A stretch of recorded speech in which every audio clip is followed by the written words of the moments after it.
A paz do Senhor. Eu sou o pastor Siqueira e estou aqui para falar mais um pouquinho do amor de Cristo para a tua vida. Segunda-feira, 17 de janeiro do ano de 2022. Mensagem de número 163. Domínio próprio. Meu irmão, minha irmã, espero que você esteja bem. Hoje eu acordei meditando sobre a minha vida, a tua vida, e esse trabalho que Deus colocou no meu coração para fazer toda segunda, quarta e sexta. Eu já preguei para você mensagens de edificação, de restauração, exortação, todo tipo de mensagem.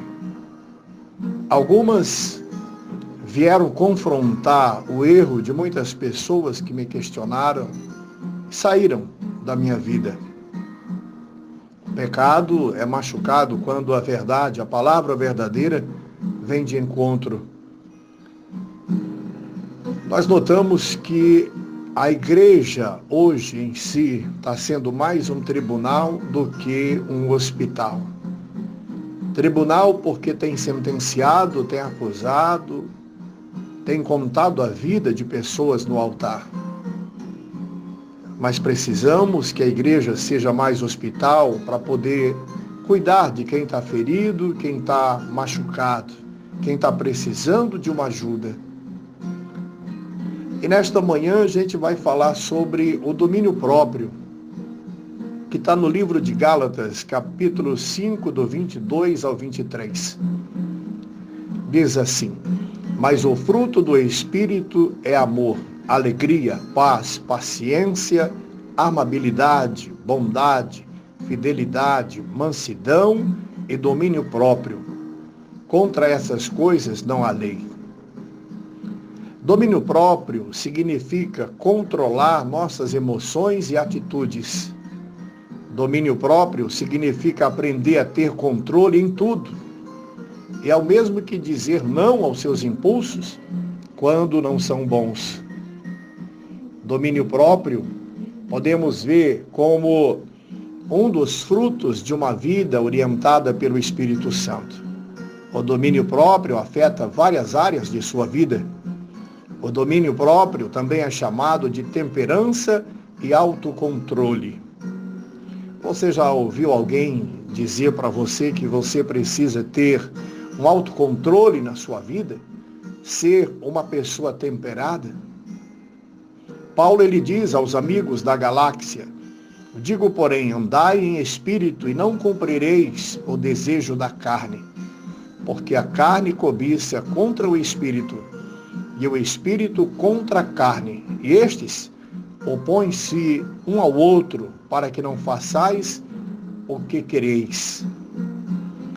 Essa semana eu ouvi uma pequena reflexão do pastor Nogueira, aqui da cidade de Vilhena. E ele falava a respeito de um exemplo onde dois cachorros bravos estavam brigando e alguém perguntou para o dono qual dos dois venceria aquela luta. E o dono dos cachorros falou: aquele que eu alimento mais. Era o mais forte. Eu aprendi uma coisa, porque se você alimenta a sua carne vai ser mais forte. Mas se você alimenta o teu espírito vai ser mais forte.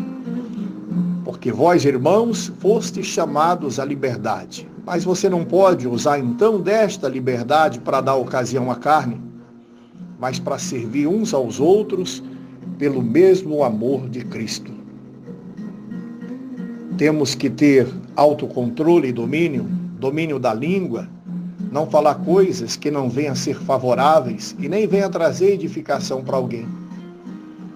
1 Tessalonicenses, capítulo 4, do verso 3 ao 4, diz assim: domínio dos desejos, porque esta é a vontade de Deus, a vossa santificação, que vos afasta da fornicação, que cada um de vós saiba possuir o seu vaso em santificação e honra.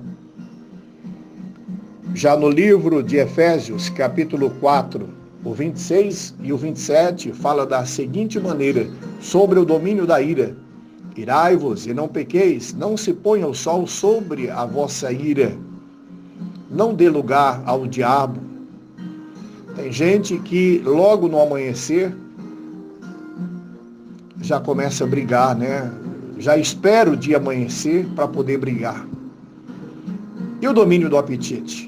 Não estejais entre os beberrões de vinho, nem entre os comilões de carne, porque o beberrão e o comilão acabarão na pobreza, e a sonolência os faz vestir de trapos.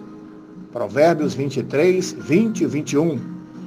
O apóstolo Paulo, ele afirma que tudo para ele era permitido, mas nem tudo o convinha.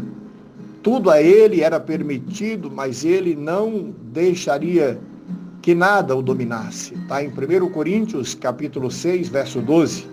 Aprendemos a ter este poder de controle sobre nossas atitudes e maneiras, além do nosso comportamento, para que a carne não venha nos expor ao pecado e também ao erro.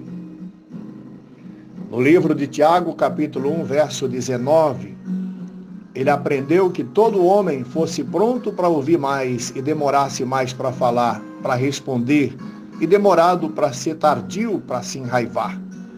Se alguém não tropeça em palavra, o tal é perfeito e poderoso para também refrear todo o corpo. Portanto, meu irmão, vamos aprender a controlar nossas emoções, as nossas atitudes diante das pessoas. Vamos pedir para Deus estar nos moldando, policiando os nossos lábios, nossos olhos, policiando as nossas pernas, para que aprendamos mais do amor de Cristo, para poder estar distribuindo entre os nossos irmãos, entre a nossa família. Que a cada dia o Senhor venha nos perdoar e que aprendamos também a perdoar as pessoas e procurar fazer o melhor para as pessoas. Continue comigo, porque toda segunda, quarta e sexta nós estaremos aqui. Sou grato a Deus por tua vida e peço que você sempre esteja nas tuas condições me ajudando, para que a gente possa chegar muito mais longe e principalmente aí na sua casa, para poder abençoar tua vida, a vida dos que moram nesta casa e todas as coisas que estão dentro deste lugar que seja abençoado. Em nome do Pai, do Filho e do Espírito Santo. Meu bom dia para você, o meu abraço, boa semana e até quarta-feira, se Deus quiser.